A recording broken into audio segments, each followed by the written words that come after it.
25년 2월 3일 월요일 말씀과 날마다 동행하는 동행 묵상 시간입니다. 여호수아 22장 10절에서 20절 말씀, 나는 무엇에 예민한 사람인가? 라고 하는 말씀 제목입니다. 성도 여러분, 어제 주일을 하나님 예배하시는 풍성한 날로 보내셨는지요?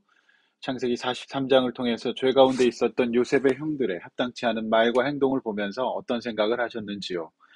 그런 모습이 아니라 하나님의 은혜 가운데 서로 즐거워하고 함께 풍성한 천국자치에 참여하시는 우리 성도님들이 되시기를 바랍니다. 오늘은 긴 설 연휴가 끝나고 다시 일상으로 복귀하는 월요일입니다. 오늘도 여호수아 22장 10절에서 20절 말씀을 묵상합니다. 이 말씀 붙잡고 하루를 잘 사시는, 승리하시는 성도님 되시기를 주님의 이름으로 축원합니다. 자, 10절 말씀부터 봅니다. 여호수아 22장은 모든 가나안 땅의 분배가 끝나고 하나님께서 주신 기업을 누리는 풍성하고 은혜로운 분위기의 그런 문맥입니다. 자, 그런데 10절 말씀을 보시면 요단강 동편의 땅을 분배받았던 르우벤 자손과 갓 자손과 므낫세 반지파, 이 세 지파의 돌발적인 행동이 나오는데요. 그 행동은 요단가에 제단을 쌓던 것입니다. 아주 그것도 큰 제단을 쌓게 됩니다. 그 행동은 11절에 나와 있듯이 이제 제단을 쌓는 것인데요. 내일 여러분께서 이제 보시겠지만 사실 이들의 행동은 우상을 숭배하거나 하나님을 대적하려고 했던 행동은 아니었습니다. 이제 그 본심은 나쁜 것은 아니었습니다. 구약학자들은 이 제단이 어떤 제사용 제단이 아니라 가나안의 본진인 요단강 서편이 아닌 동편에 거하는 이들로서는 아무래도 이제 서편에 있는 실로라고 하는 곳에 중앙 성소가 있었거든요. 단일한 한 가지 중앙 성소가 있었습니다. 근데 이것과 이제 거리가 있으므로 멀리서, 즉 요단강 동편에서도 볼 수 있는 일종의 상징적 조형물을 만든 것으로 보입니다. 12절, 그러나 이것을 요단강 서편의 지파들이 듣자 난리가 납니다. 모여서 그들과 싸우려 나가게 되지요. 이때만 했어도 하나님 앞에서 우상을 숭배하고 죄를 짓는 것이 단순히 한 지파만의 문제가 아니라 이스라엘 공동체 전체의 문제라는 것에 대한 어떤 민감성이 있었던 시대였습니다. 그래서 이들 이스라엘 자손들이 어, 동편 백성들이 이제 요단강 동편 백성들이 이제 죄를 범했다, 우상을 숭배하기 위해서 제단을 세웠다라고 생각했던 겁니다. 그래서 이 동편의 세 지파를 심판하려고 했던 것이죠. 자, 그렇다고 한다면 12절까지 오늘 본문이 주는 메시지는 무엇일까요? 자, 사건의 본질은 이겁니다. 요단강 동편 지파들의 한 행동은 나쁜 뜻은 아니었지만 경솔했습니다. 그리고 이들의 행동을 바라보고 곧바로 싸우려고 달려들었던 요단강 서편 지파들의 행동 역시 정확한 팩트를 파악하지 않고 이야기를 들어보지도 않고 그저 싸우려고 했던 경솔한 행동이었던 것이죠. 성도 여러분, 우리가 말과 행동을 할 때에는 언제나 나의 말과 행동이 상대방에게 어떻게 받아들여질 것인가에 대한 고려와 배려가 필요합니다. 이것이 바로 성숙한 사람의 특징이죠. 그러나 이스라엘 자손들은 그저 자신의 마음, 자기 마음은 순수했죠. 좋은 마음이었습니다. 그런데 자신의 생각과 감정으로 행동했을 뿐, 이것이 다른 이스라엘 백성들 전체에게 어떻게 비추어질 것인지에 대한 고려까지 하지 못했던 겁니다. 그러므로 여러분, 아무리 좋은 뜻을 가지고 있다고 하더라도 한 번쯤 걸으셔야 합니다. 내 생각이 옳다고 다른 사람들에게 무조건 옳은 것은 아닐 수 있기 때문이죠. 또 그런 행동을 보시고 말을 들었을 때 대응하는 방법 역시 곧바로 화를 내거나 싸우려고 드시는 것 역시 옳지 않습니다. 예수님께서는 남을 나보다 낮게 여기라고 말씀하셨습니다. 그러나 이들 이스라엘 백성들은 그런 점에서 미숙했습니다. 고려 없이 행동했고요. 오해를 살 만한 행동을 했고요. 또 그런 행동을 보고 곧바로 반응했습니다. 싸울 일이 아니었는데 싸웠던 것이죠. 그러므로 여러분, 이런 적용을 할 수 있습니다. 오늘 어떤 말을 하시고 행동하실 때 이게 여러분이 아무리 순수하시고 내가 하나님 앞에 떳떳하더라도 한 번쯤 걸러 보십시오. 그리고 주의를 환기시켜 보십시오. 에, 그럴 때에 선한 의도로 한 행동과 말일지라도 쓸데없는 분란을 일으키지 않을 수 있는 지혜로운 사람이 될 것입니다. 또 어떤 말과 행동을 판단하실 때도 너무 급하게 하지 마십시오. 사정을 한번 들어볼 수도 있지 않습니까? 곧바로 싸우려 들려고 하지 말아야 합니다.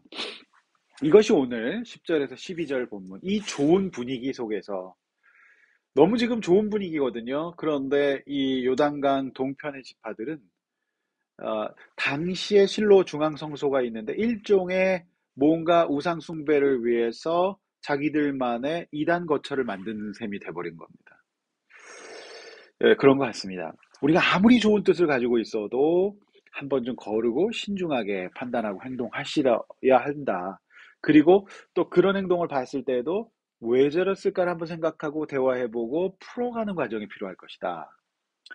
이제 인간관계 지혜, 우리의 인생, 삶의 어떤 지혜를 얻을 수 있는 그런 본문이라고 생각합니다.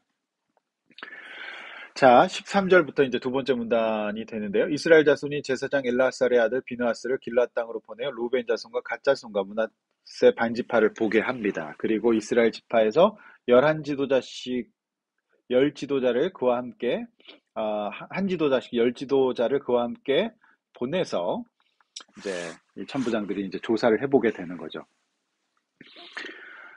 호사다마라는 말이 있습니다. 가나안 땅 분배가 끝나고 이렇게 경사로운 분위기에서 이 사단이 일어난 건데요. 그래도 하나님 백성이었던 이들은 잠시 숨을 고르고 이 조사단을 파견합니다. 13절에 따르면 제사장 엘라살과 아들 비느하스 요단 동편의 세 지파에게 이제 조사 단장이 되는 거죠.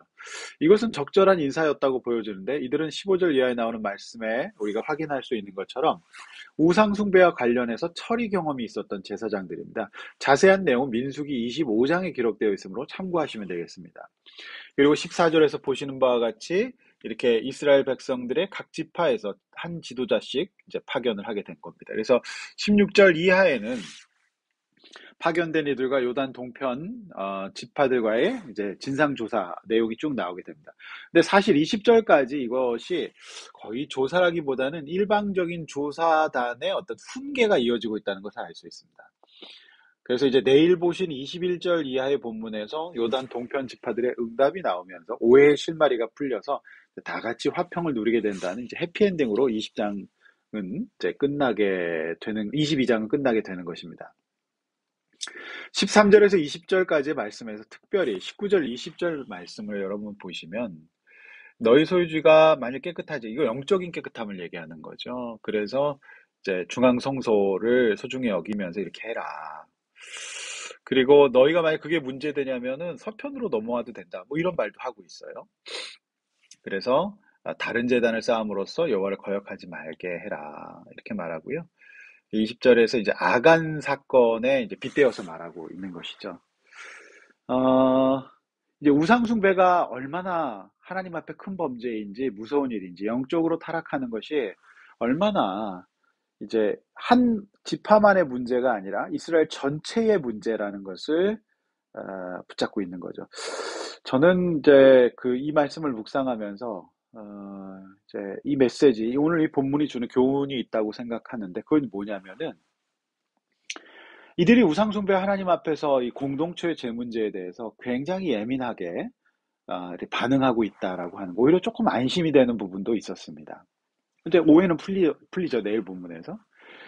왜냐하면 이들이 이제 40년 넘게 헤매다가 하나님의 은혜로 가나안 땅 정복을 마쳤습니다. 그래서 이들은 더 이상 하나님 앞에서 범죄하는 백성들이 되고 싶지 않았고 오늘 이 받은 축복을 놓치고 싶지 않았겠죠. 이 두 번째 문단이 주는 메시지는 이겁니다.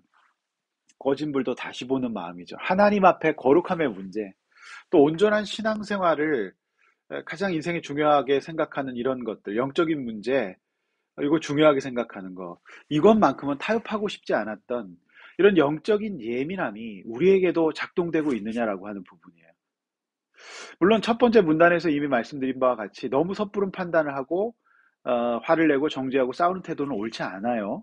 단 죄의 문제, 영적인 타락의 문제에 대해서 민감하게 깨어 있고 언제나 최선의 영적 상태를 유지하려고 하는 이런 태도는 본받을 만한 것이 있습니다. 성도 여러분, 요즘 하나님과의 관계는 어떠십니까? 내 무엇보다도 하나님을 사랑하고 그리스도인으로서 삶의 목적과 의식을 가지고 제자의 삶을 살고 있습니까?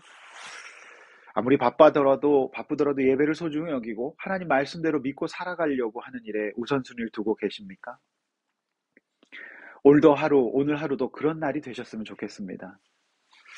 세상의 물질과 성공의 문제에 예민한 만큼 우리가 하나님 앞에 온전하고 거룩한 백성 되는 문제, 영적인 문제에 있어서도 언제나 예민하게 반응하시는 우리 성도님들이 되셨으면 좋겠습니다.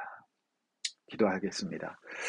하나님 아버지, 우리도 우리의 삶에 주신 축복이 많은데 이 죄의 문제, 영적이지 못한 문제, 신앙이 떨어지는 문제, 또 믿음을 잃어버리는 문제, 이런 문제에 예민하게 반응할 수 있길 원합니다. 우리 안에 있는 우상들을 예민하게 잘 처리하게 하여 주시고 늘 하나님 앞에서 하나님과의 관계를 최우선순위로 할 수 있도록 인도하여 주시옵소서. 아울러